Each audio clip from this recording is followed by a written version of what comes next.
the home of the common Joe and the common Sally in the know, even more so than all those media talking heads.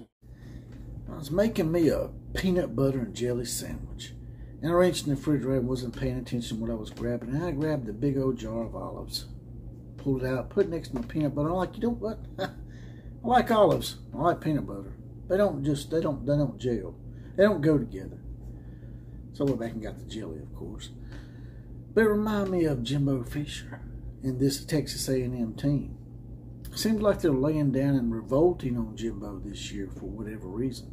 My, how things have changed since last year when Texas A&M upset Alabama. They were the in vogue pick to win it all this year in the SEC West, and maybe upend Alabama.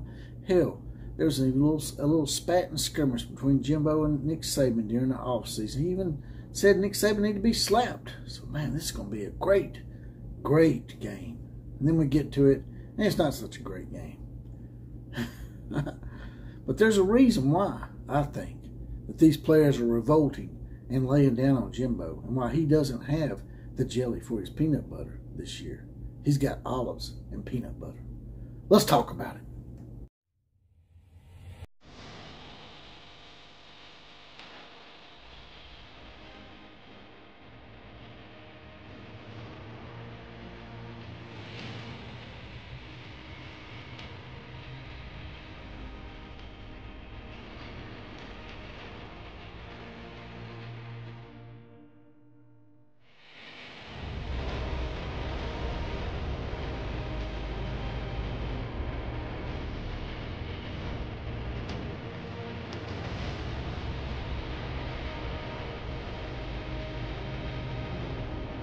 Well, here we are again, another episode of the OCF. That's the Outlaw of College Football. That's me, JPC. That stands for Jesse Paul Clark on Facebook, spelled Jesse without the I. Also on Twitter at OCF Productions. Now, getting right to it. Like I said in the lead up, man, how things have changed. That's why college football, you never can really say for certainty that something is a certainty, because it's usually not. Everybody thought Texas A&M, that illustrious recruiting class that they got that #1 recruiting class a few years back, and boom, everybody's like, damn, Texas A&M's on the rise. Not only did they beat Alabama, they got the #1 recruiting class. And NIL comes around, and they're able to give them more money legally than they're accustomed to. So they start paying all of these great recruits in this class pretty good money to come to Texas A&M. Jimbo Fisher will try to pretend like wrestling's still real in this social media world. But the curtain's been pulled back, old Jimmy boy. So you need to go ahead and own that shit. And the reason why you need to own it really is because now you seem like you have some dissension within the ranks. And I was afraid this might happen when the NIL came about.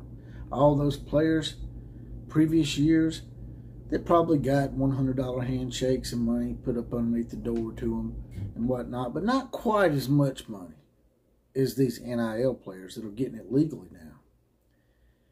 So what you're going to have now is dissension on the team. And I think that the previous players probably didn't get paid quite as much as these incoming freshmen that haven't even proven themselves. You got guys on your team now that didn't get NIL deals. They're about to graduate. Some that maybe are not about to graduate, but maybe a year from graduating that don't have them NIL deals. And they've been on the team, and they've proven themselves over and over for Jimbo and the Aggies. And yet they're not getting paid, even though they're proven as athletes to be able to play and start. And these guys are fresh out of high school and never started a game, and yet you're paying them all this money without proving shit. That'd be like coming into a company as a clerical, a clerk or something, and making as much as someone who's been there for 10 or 15 years that's on the verge of getting a vice president's position or something. That person that's on the verge of getting promoted, they're probably not going to take too kindly to that guy coming in and making as much money as they're making. And they've been in there and they've been proving themselves for years and years and years. And that's what I think's happened with these players. They're revolting on Jimbo because of that infamous now recruiting class from a couple of years back. So where's the happy medium? Where are we going to get it? I mean, we're going to have to wait at least 2 or 3, maybe 4 years, but so all these players can graduate. So there's not some kind of, I don't know, jealousy or what's the word I'm looking for? Resentment. Resentment is what I think is going on with a lot of these football players at Texas A&M. Not to mention that Jimbo refuses to hand over the reins of the offensive coordinator ship to an actual coach. That's another thing that's going to have to happen because his offenses are outdated somewhat. I mean, he's still running the same offense from 2014, and it's just not working for whatever reason. It might be a good offense, but it's just not working anymore. It might have been good for the time, but he's going to have to hire him an offensive coordinator, and he's going to have to let go of the reins a little bit and become more of a CEO type deal, which is what he is anyway, because he's paying the players. He don't want to say that, but he's paying the players, okay? So you guys and gals tell me, what can we do to curb this NIL stuff, this resentment? That a lot of people mentioned this. A lot of people said that the resentment was going to be there. And even going forward, there's going to be players that get paid more than other players. And sure, I know that happens in the NFL.